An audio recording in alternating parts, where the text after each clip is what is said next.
நான் எனக்கு தெரிஞ்சு எங்கள் ஊரில் ஒரு ஆள் படாத பாடுபட்டு என்கிட்ட ஓடி வந்தார். காங்கேயன் சார் மாதிரி பிரச்சனை ஆயிடுச்சு. என்னன்னு, என் பொண்டாட்டிக்கு எங்கள் அம்மாவுக்கும் டெய்லி சண்டை சார், டெய்லி சண்டை சார், அடிச்சுக்கிறாங்க சார்னார்.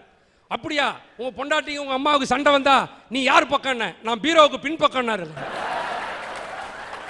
அப்புறமா தான் தெரியுது கல்யாணத்துக்கு ஏன் பீரோ தராங்கன்னு. ஆம்பளைங்க ஒளிஞ்சிக்கிறதுக்கு தான்.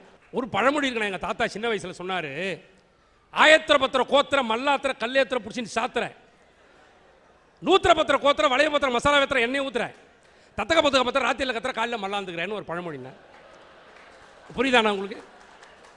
எளிமையாக சொல்கிறேன் அந்த பழமொழியை. எங்கள் தாத்தா நிறுத்தி சொன்னார். என்ன தாத்தா புரியல? என்ன ஆயத்திர பத்திர கோத்திரன் அப்படின்னா ஆமை சொல்லிச்சான். ஆமை நான் 1000 வருஷம் வாழ வேண்டான்.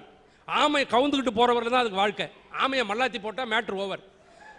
ஆயத்திர பத்திர கோத்திரன் ஆமை சொல்லிச்சான். அப்படியா மல்லாத்திர கல்லேத்திர பிடிச்சின்னு சாத்திர.